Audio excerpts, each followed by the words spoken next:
ദുരന്തങ്ങളുടെയും ദുരൂഹതകളുടെയും പിന്നാമ്പറങ്ങൾ തേടുന്ന സീക്രട്ട് ഫയലിലേക്ക് സ്വാഗതം.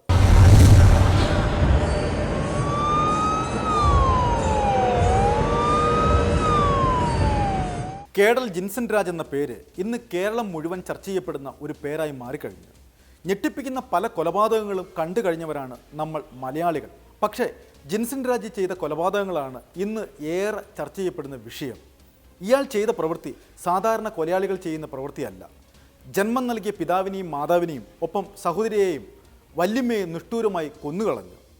ജിൻസൺ രാജ് എന്തിനു വേണ്ടിയാണ് ഈ കൊലപാതകങ്ങൾ നടത്തിയതെന്ന ചോദ്യത്തിന് ഇപ്പോഴും പോലീസ് വ്യക്തമായ ഉത്തരം തന്നിട്ടില്ല. പലവിധ അഭ്യൂഹങ്ങളാണ് ഈ കൊലപാതകത്തിന് പിന്നിൽ പറഞ്ഞു കേൾക്കുന്നത്. ഒരു നാടിനെ മുഴുവൻ ഞെട്ടിച്ചു കളഞ്ഞ ഈ സംഭവത്തിൻ്റെ പിന്നാമ്പറ യാഥാർത്ഥ്യങ്ങൾ തേടിയാണ് ഞങ്ങൾ ഇന്ന് യാത്രയാവുന്നത്. തിരുവനന്തപുരത്തിനടുത്ത് നന്തൻകോടേക്ക് ഒരു അന്വേഷണ യാത്ര.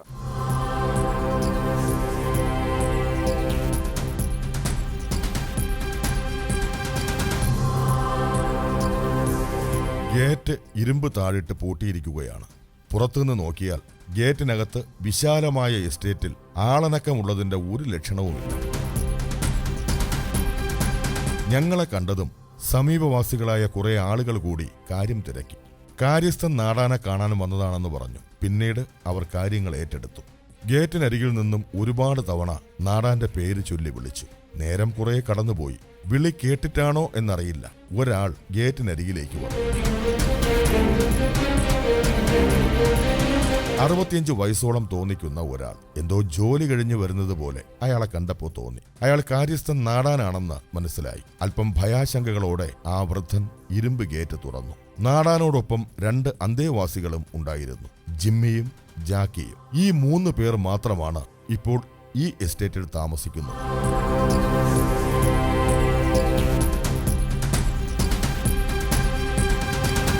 നാടാൻ എപ്പോഴും കൂട്ടായി ഇവർ ഉണ്ടാകും.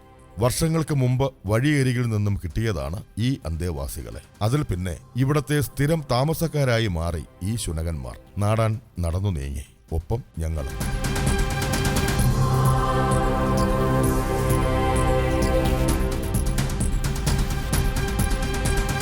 അതിവിശാലമായ ഒരു കൃഷിത്തോപ്പായിരുന്നു കണ്ണത്താ ദൂരത്തോളം പരന്നു കിടക്കുന്നത്.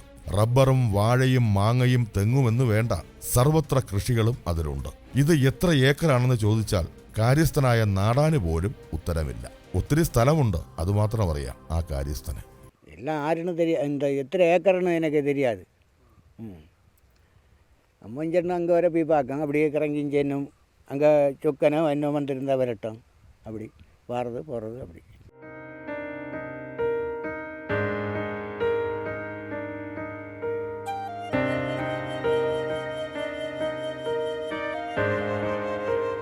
ലെക്ചറർ മരിച്ചേ പിന്നെ ഞങ്ങൾ വഴിയാധാരമായി.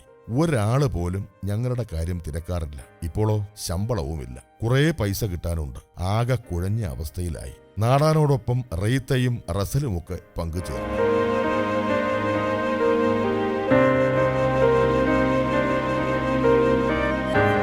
രാജതങ്കത്തിന്റെ വിശ്വസ്തരായ പണിക്കാരാണ് ഇവർ. വർഷങ്ങളായി ഈ തോട്ടം നോക്കുന്നതും വിളവെടുക്കുന്നതുമെല്ലാം ഇവരാണ്. പ്രൊഫസർ വല്ലപ്പോഴും മാത്രം വരും, അതും ശമ്പളം തരാൻ വേണ്ടി മാത്രം. കാര്യങ്ങൾ തിരക്കും, വളരെ സ്നേഹത്തോടെ എപ്പോഴും പെരുമാറും. പക്ഷെ ലെക്ചറിനും കുടുംബത്തിനും ഈ അവസ്ഥ വന്നല്ലോ.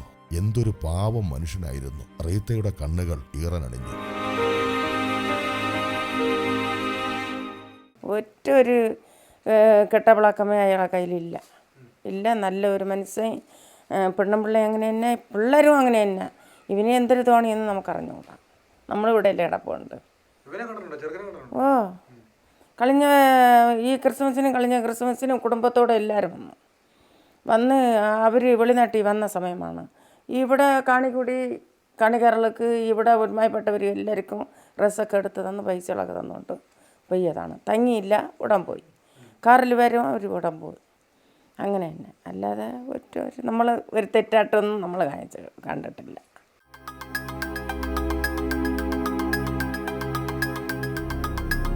പ്രൊഫസറും ഭാര്യയും മകളും മരിച്ചത് 3 ദിവസം കഴിഞ്ഞിട്ടാണ് അറിയുന്നത്.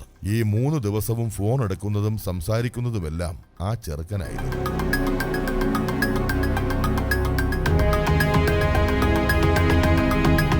എന്തിനാണ് ലെക്ചറിന്റെ ഫോൺ മകൻ എടുക്കുന്നത് എന്ന് പലവട്ടം റീത്തയ്ക്ക് സംശയം തോന്നിയതാണ്. പിന്നെ അവന്റെ സംസാരത്തിൽ പ്രത്യേകിച്ച് ഒന്നും തോന്നിയതുമില്ല. പ്രൊഫസറെയും ഭാര്യയെയും മകളെയും കൊന്നിട്ടാണ് അവൻ ഫോണിൽ സംസാരിക്കുന്നതെന്ന് സ്വപ്നത്തിൽ പോലും കരുതിയില്ല. എത്ര നന്നായിട്ടാണ് അവൻ അഭിനയിച്ചത്.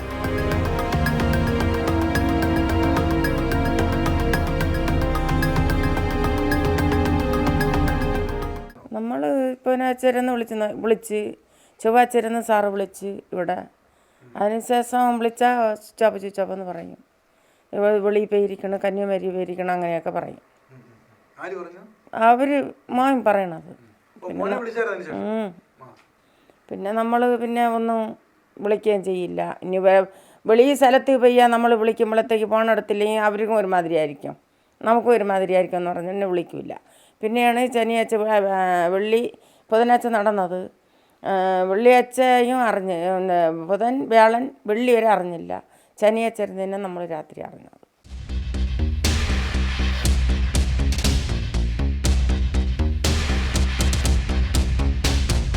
കേഡൽ ജെൻസൺ രാജ് എന്ന കൊലയാളിയുടെ കയ്യിൽ നിന്നും അത്ഭുതകരമായി രക്ഷപ്പെട്ടതിന്റെ ആശ്വാസത്തിലായിരുന്നു രത്നമ്മ.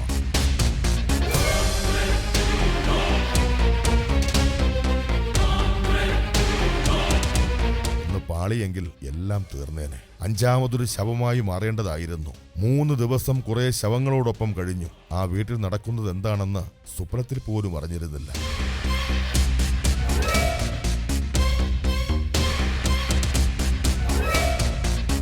രത്നമ്മ അതിനുശേഷം സ്വന്തം വീട് വിട്ട് പുറത്തിറങ്ങിയിട്ടേയില്ല. എപ്പോഴും കതകടച്ച് ഇരുട്ടുമുറിയിൽ ഒറ്റ ഇരിപ്പാണ്.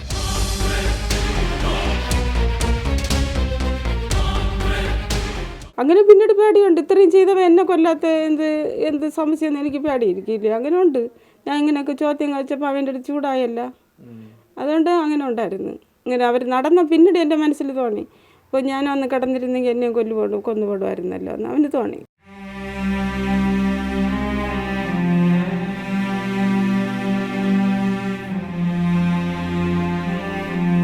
രത്നമ്മയുടെ കണ്ണുകളിലേക്ക് ആ രൂപം ഇരച്ചു കയറി. കേഡൽ ജെൻസൺ എന്ന കൊലയാളി.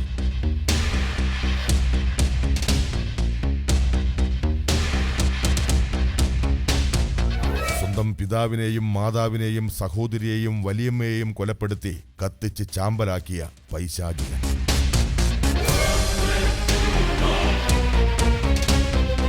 ഓരോരുത്തരെയും കൊലപ്പെടുത്തുമ്പോഴും അവൻ ആർത്ത് ചിരിച്ചു.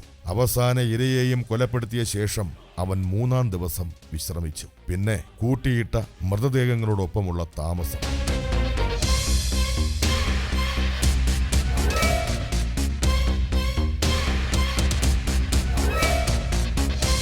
മൃതദേഹങ്ങൾ ജീർണിച്ച് ദുർഗന്ധം വമിക്കുമ്പോഴും അവൻ തൊട്ടരികത്തിരുന്ന് വയറ് നിറയെ ഭക്ഷണം കഴിച്ച് ആസ്വദിച്ചു. അങ്ങനെ എല്ലാവിധത്തിലും വ്യത്യസ്തനായ ഒരു കൊലയാളി.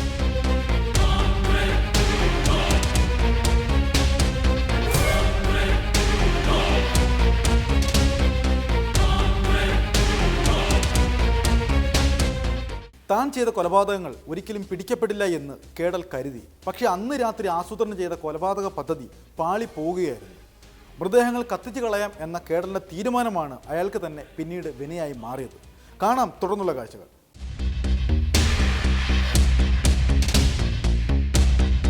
രാജ് തങ്കത്തിന്റെ തൊട്ടടുത്ത വീട്ടിലെ ആളാണ് ആ തീ ആദ്യം കണ്ടത്. വീടിനെ മുഴുവൻ വിഴുങ്ങാനായി കത്തിക്കയറുന്ന തീ അങ്ങനെ ആളിപ്പടരുകയാണ്.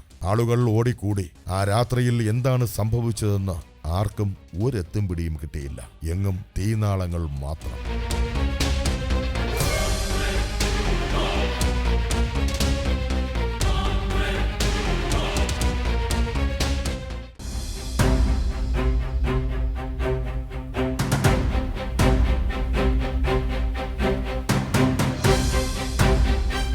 നേരം വെളുത്തപ്പോഴാണ് കാര്യങ്ങളുടെ കിടപ്പ് വശം പിടികിട്ടിയത്. ആളുകൾ പ്രൊഫസറുടെ വീട്ടിലേക്ക് ഓടിയെത്തി. പോലീസ് ആരെയും അടുപ്പിക്കുന്നില്ല.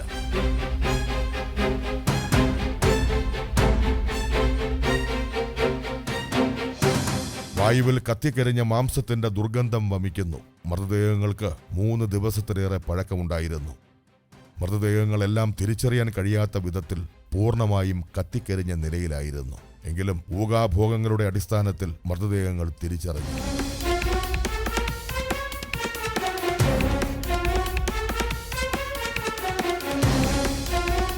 കൊല്ലപ്പെട്ടത് പ്രൊഫസർ രാജതങ്കം, ഡോക്ടർ ജീൻ പത്മ, മകൾ കരോളിൻ, വലിയമ്മ ലളിത എന്നിവരാണ്. കൊന്നതോ സ്വന്തം മകൻ ജിൻസൺ രാജ് എന്ന യുവ എഞ്ചിനീയർ.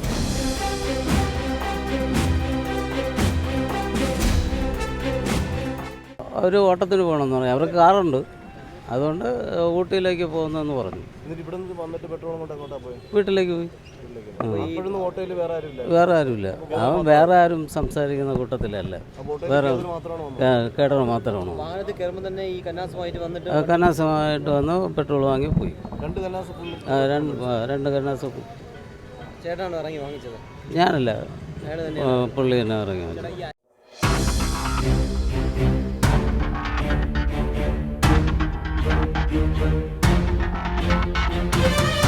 വീട്ടുവേലക്കാരി രത്നമ്മ മാത്രമായിരുന്നു ഈ വീട്ടിൽ ജീവനോടെ അവശേഷിച്ചത്. ബാക്കി എല്ലാവരെയും ജിൻസൺ കൊന്നുകളഞ്ഞു.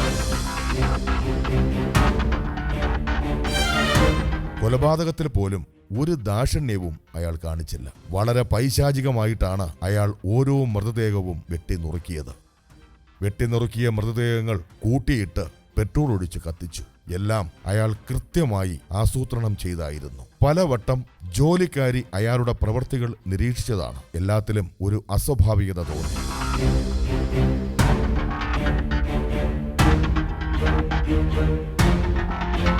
ഒരു വേള അവൻ തനിക്ക് നേരെ തിരിഞ്ഞു. മുമ്പെങ്ങുമില്ലാത്ത വിധത്തിൽ അവന്റെ മുഖം ചുവന്നു തുടുത്തിരുന്നു. ഭാഗ്യം കൊണ്ടാണ് തന്റെ ജീവൻ തിരിച്ചു കിട്ടിയത്. ജിൻസൺ എന്ന കൊലയാളിയെ നേർക്കുനേർ കണ്ടത് ഈ സ്ത്രീ മാത്രമായിരുന്നു. കൊലയ്ക്ക് ശേഷം അവൻ രക്ഷപ്പെടുന്നതിനും മുമ്പ്.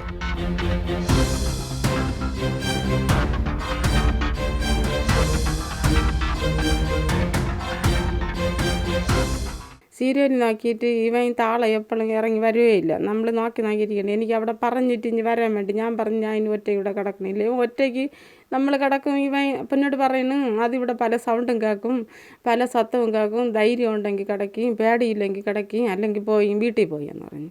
ഞാൻ പറഞ്ഞു, രാത്രി നീ വീട്ടിൽ പോകാൻ പറഞ്ഞാൽ ഞാൻ എങ്ങനെ വീട്ടിൽ പോകും? അതുകൊണ്ട് നാളെ രാവിലെ തരാം പൈസ, നാളെ രാവിലെ പോയി എന്ന് പറഞ്ഞു. പോകാമെന്ന് പറഞ്ഞിട്ട് ഞാൻ അങ്ങനെ താളെ പോയി.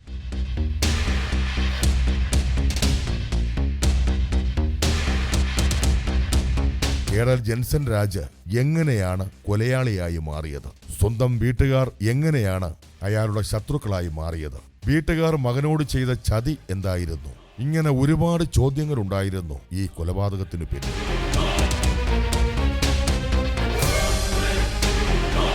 യാതൊരു മാനസിക പ്രശ്നങ്ങളും ഇല്ലാത്ത ഒരാൾ ഇത്തരം നിഷ്ഠൂര കൊലപാതകങ്ങൾ ചെയ്യില്ലെന്ന് ഉറപ്പാണ്. പിന്നെ എന്താണ് ബേൽസ് ഹെവൻ എന്ന ഈ വലിയ വീട്ടിൽ സംഭവിച്ചത്? ഇനി അതിനുള്ള ഉത്തരങ്ങൾ കൊലയാളി തന്നെ പറയും. കേടലിനെ പറ്റി എതിരഭിപ്രായങ്ങൾ ഒന്നും പറയാനില്ല. ശാന്തനായ ഒരു മനുഷ്യൻ എന്ന് മാത്രമേ എല്ലാവർക്കും പറയാനുള്ളൂ. അങ്ങനെയുള്ള ഒരാൾ എങ്ങനെ കൊലയാളിയായി? കാണാം തുടർന്നുള്ള ദുരന്ത കാഴ്ചകൾ.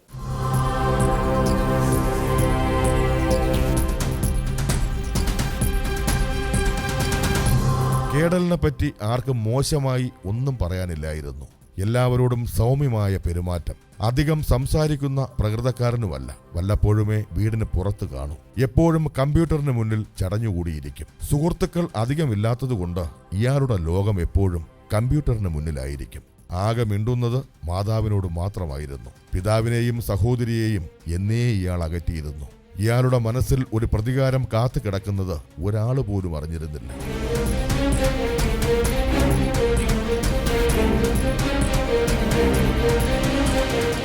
കൂളായിട്ടൊന്നും സംസാരിക്കില്ല. അവൻ നിന്നൊന്നും സംസാരിക്കില്ല. അങ്ങോട്ടും ഇങ്ങോട്ടും പറഞ്ഞ് നടന്നിടന്നങ്ങ് പറഞ്ഞോട്ട് പോകും. നമ്മളിങ്ങനെ മുഖത്തിൽ നോക്കി ഇന്ന് സംസാരിക്കുകയോ വർത്തമാനം പറയുകയൊന്നും ചെയ്യില്ല. അവിടെ പടിയിലൊന്ന് നിന്ന് എന്തെല്ലാം പറയും, അങ്ങ് ഇറങ്ങിപ്പോകും. ഈ ചെറുക്കൻ്റെ ഇങ്ങനെ ചെയ്യുമെന്നുള്ള ആളാണെന്ന് തോന്നിയിട്ടുണ്ടായിരുന്നോ എപ്പോഴെങ്കിലും? അങ്ങനെ അറിഞ്ഞൂടാ. അവൻ അങ്ങനെ വീട്ടിലുള്ള ചണ്ടയോ വടക്കുകളോ ഒന്നും കേൾക്കാനില്ല. അവർ ഡയറക്ടർ ചോറ് തിന്നാൻ വരുമ്പം കുട്ടാവാ ഹെറുൽവാ ചോറുണ്ടാൻ പോവാന്ന് വിളിക്കും. ഓ, നല്ല സ്നേഹത്തിൽ തന്നെ അവരൊക്കെ സംസാരിക്കും. പിന്നെ അവർക്ക് ഇങ്ങനെ എന്തറിയാതെന്നൊന്നും നമുക്ക് അറിഞ്ഞൂടാ.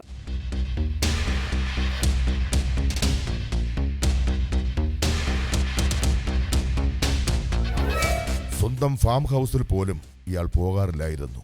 പിതാവ് വാങ്ങിക്കൂട്ടിയ ഏക്കർ കണക്കിന് വസ്തുക്കളിൽ പോലും ഇയാൾ ഒരു ശ്രദ്ധയും കാണിച്ചിരുന്നില്ല. വർഷത്തിൽ 1-2 പ്രാവശ്യം മാത്രം അങ്ങോട്ട് പോകും, അത്ര തന്നെ. ജോലിക്കാർക്ക് പോലും ഇയാളെ അത്രയ്ക്ക് പരിചയമില്ലായിരുന്നു. ഒരു ഓർമ്മ മാത്രമായിരുന്നു മുതലാളിയുടെ മകനെക്കുറിച്ച് അവർക്കെല്ലാവർക്കും.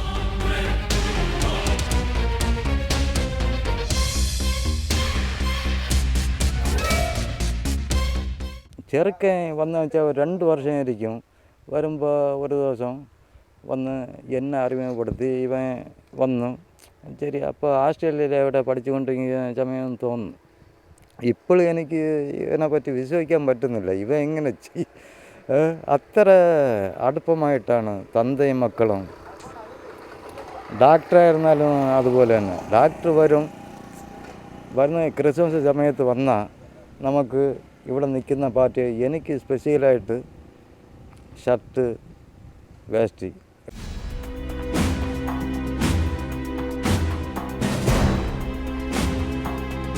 കേടൽ കൊലയാളിയായതിനെക്കുറിച്ച് പലവിധ കാരണങ്ങളാണ് പുറത്തു പറഞ്ഞു കേൾക്കുന്നത്. എന്നാൽ ഒന്നിനും വ്യക്തത ഇതുവരെ പോലീസ് വരുത്തിയിട്ടുമില്ല.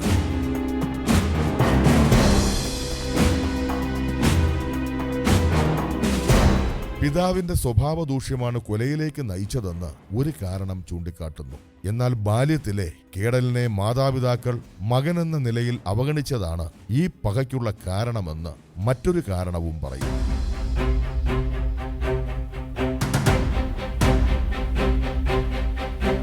കേടലിന് പൈശാചിക ആരാധനയിലുള്ള ഭ്രമമാണ് സ്വന്തം കുടുംബത്തെ ഉന്മൂലനം ചെയ്യാനുള്ള കാരണമായി മറ്റൊരു കാരണവും വിലയിരുത്തുന്നു. കൊലയ്ക്കു പിന്നിൽ ഒരുപാട് കാരണങ്ങൾ ഇപ്പോഴും പുറത്തു വരുന്നുണ്ട്.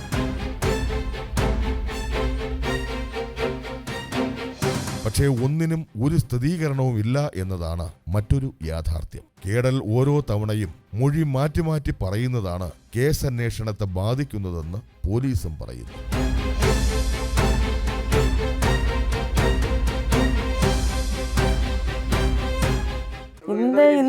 അന്ന് പോലീസുകാരൊക്കെ കൊണ്ടുവന്ന് ഇവിടെ കേന്ദ്രമൊക്കെ എഴുതി പറക്കി എത്ര ഏക്കറുണ്ട് എത്ര എന്നൊക്കെ അവൻ്റെ അടുത്ത് ചോദിച്ചില്ല.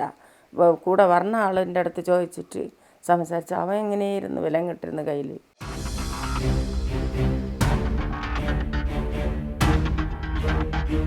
നാല് പേരെയാണ് കേടൽ നിഷ്കരണം കൊന്നുകളഞ്ഞത്. അതും കൃത്യമായി ആസൂത്രണം ചെയ്ത വിധം.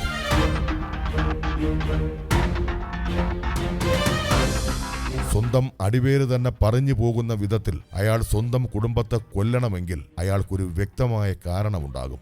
കാരണം അയാൾ ഒരിക്കലും ഒരു മാനസിക രോഗിയല്ല.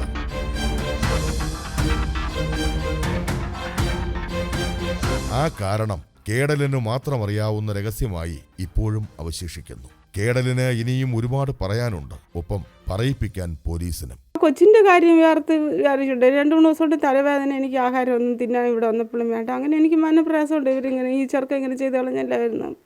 എനിക്ക് ആ കൊച്ചിനെ വിചാരിച്ചെന്നെ എപ്പോഴും ഇത് അവൻ്റെ അമ്മ അച്ഛൻ എന്തിനു ചെയ്തു, നീ ഉടപ്പറന്നാളെയും കൂടെ എങ്ങനെ ചെയ്ത് കളഞ്ഞല്ലെന്ന്.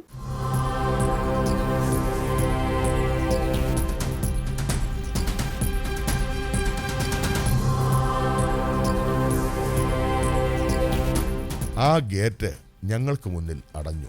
കാര്യസ്ഥൻ നാടാർ ഞങ്ങളെ യാത്രയാക്കി ഗേറ്റ് പൂട്ടി. തങ്ങളുടെ പ്രിയപ്പെട്ട മുതലാളി ഇനി വരില്ലെന്ന് ഇവർക്കറിയാം. ഇനി മുന്നോട്ടുള്ള ജീവിതത്തെക്കുറിച്ച് ഇവർക്ക് ഒരു പ്രതീക്ഷയുമില്ല. എങ്കിലും എന്തോ പ്രതീക്ഷയിൽ ഇവരിവിടെ ഇപ്പോഴും കഴിഞ്ഞുപോകും.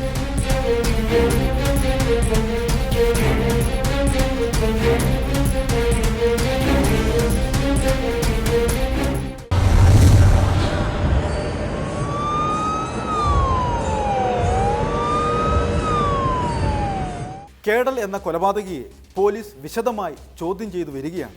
പക്ഷേ വ്യത്യസ്തമായ മൊഴികളുമായിട്ടാണ് കേടൽ പോലീസിനെ സമീപിക്കുന്നത്. ഇയാളൊരു മാനസിക രോഗിയാണോ അതോ മാനസിക രോഗിയായിട്ട് അഭിനയിക്കുകയാണോ എന്ന ചോദ്യത്തിന് മാത്രമാണ് ഇനി ഉത്തരം കിട്ടാനുള്ളത്. വരും ദിനങ്ങളിൽ കേടൽ എന്തുകൊണ്ട് ഇത്രയധികം കൊലപാതകങ്ങൾ ചെയ്തു എന്ന ചോദ്യത്തിന് ഉത്തരം കിട്ടുമെന്ന പ്രതീക്ഷയോടെ ഞങ്ങൾ ഈ ഗ്രാമം വിടുകയാണ്. ഇനി മറ്റൊരു സംഭവത്തിൻ്റെ പിന്നാമ്പുറങ്ങൾ തേടി മറ്റൊരു നാട്ടിൽ.